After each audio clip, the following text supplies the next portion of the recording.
여러분 안녕하십니까? 경북 동해안 지역은 오늘 흐리고 비가 내리고 있습니다. 비는 잠시 소강 상태를 보이다가 내일 새벽부터 낮까지 5에서 10mm가량의 비가 더 내리겠습니다. 내일 아침 최저 기온은 11도에서 13도를, 낮 최고 기온은 13도에서 15도로 오늘보다 조금 낮겠습니다. 동해상에 풍랑주의보가 발효된 가운데 바다의 물결은 최고 4m로 매우 높게 일겠습니다. 최순실 국정 개입 파문이 확산되는 가운데 경주에서도 박근혜 대통령의 퇴진을 요구하는 대규모 민중대회가 열렸습니다. 경북대 교수와 학생들도 대통령 하야를 촉구하는 시국선언문을 잇따라 발표하고 있습니다. 김형일 기자가 보도합니다. 최순실 국정 개입 논란이 확산되는 가운데 박근혜 대통령의 퇴진을 요구하는 경북 대구 민중대회가 오늘 경주에서 열렸습니다. 민주노총과 전국농민회, 반핵단체 등 천여 명의 시민들은 최순실 국정 개입 사태에서 보여지듯 대통령의 무능과 실정이 만천하에 드러났다며 즉시 퇴진하라고 요구했습니다. 하야가 아니라 퇴진이다. 이제는 박근혜 정권이 하루빨리 퇴진할 일이 남았다라는 마음으로 이들은 또 지금껏 이루어진 정부의 중요한 정책 결정이 국민들에게 갈등과 상처만 남겼다며 더 이상 대통령과 정부를 신뢰할 수 없다고 밝혔습니다. 이 땅에 잘못된 것들을 우리 국민들의 힘으로 이제는 되찾아야 될 시기가 온 것 같습니다. 이와 함께 경북대학교 교수들도 대통령의 하야를 요구하는 시국선언문을 발표했습니다. 이번 최순실 게이트는 민주주의의 기본을 짓밟은 국기문란 사태라며 모든 책임을 지고 박근혜 대통령은 하야하라고 요구했습니다. 잠시 어떤 나라의 혼란이 있을지라도 현 대통령 정권이 하루빨리 좀 물러나고 이걸 모두들 지혜를 모아서 빨리 수습을 해서 또 경북대 총학생회도 오늘 시국선언문을 발표했고 대구 경북 시민단체들의 대통령 퇴진 요구도 이어지고 있습니다. 박근혜 정부의 정치적 텃밭인 대구 경북에서도 대통령 하야를 요구하는 목소리가 잇따라 터져나오면서 최순실 게이트의 파장이 걷잡을 수 없이 커지고 있습니다. MBC 뉴스 김향일입니다. 오늘 열린 경북 대구 민중대회에서는 또 동해안에 밀접한 핵발전소의 전면 폐기를 촉구하는 결의문도 채택됐습니다.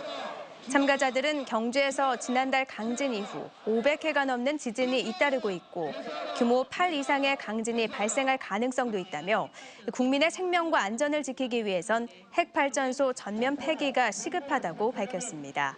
이에 앞서 경주역 광장에선 원전 폐쇄를 요구하는 100만 서명 대구 경북 운동본부 발대식이 열려 노후 원전 폐쇄와 울진 원전 건설 중단, 영덕 신규 원전 사업 백지화 등을 촉구했습니다.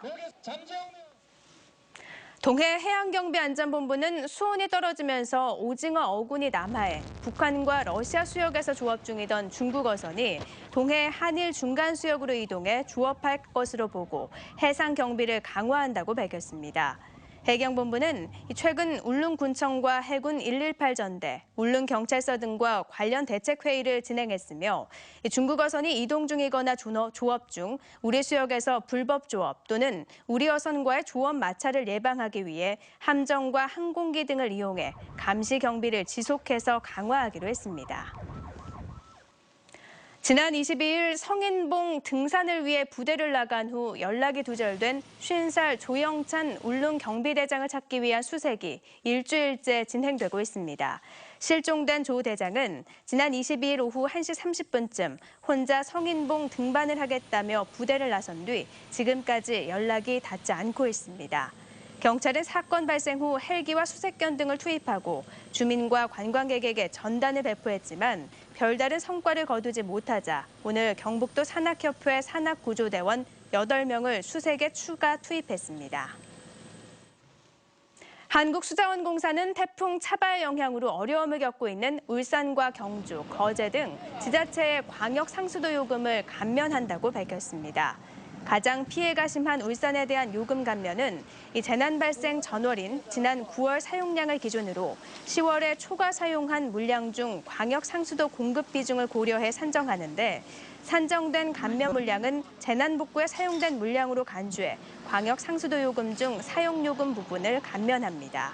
경주시와 양산시 등 다른 재난 지역에도 협의를 거쳐 울산과 동일한 방식으로 요금을 감면할 계획입니다. 동국대학교 경주 캠퍼스에 한국수력원자력이 지원하는 원자력공학과가 신설됩니다. 동국대학교는 한수원과 협약을 체결하고 학사과정에 원자력공학과를 개설해 한수원 직원을 대상으로 주말과 야간 과정으로 재교육 등 관련 수업을 운영한다고 밝혔습니다. 동국대는 앞으로 한수원과 인력 교류 등을 통해 원자력 산업 전문 인력을 양성하기로 했습니다. 한국원자력환경공단은 사용 후 핵연료를 운반하고 저장하는 데 모두 사용 가능한 겸용용기를 국내에서 처음으로 개발했다고 밝혔습니다.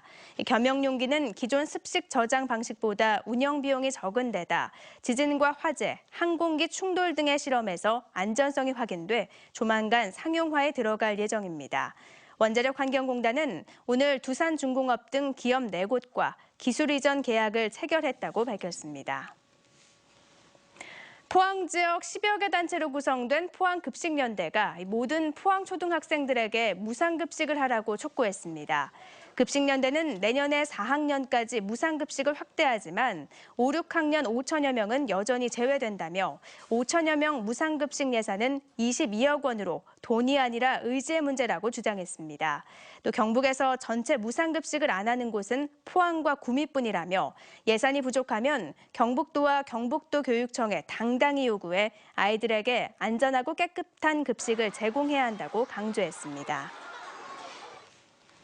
오늘 오후 1시 반쯤 대구-포항 고속도로 대구 방면 와촌터널 인근에서 38살 권모 씨가 몰던 25톤 화물차에서 불이 나 천여만 원 상당의 재산 피해를 내고 40분 만에 진화됐습니다. 이상으로 포항 MBC 이브닝 뉴스를 마칩니다. 고맙습니다.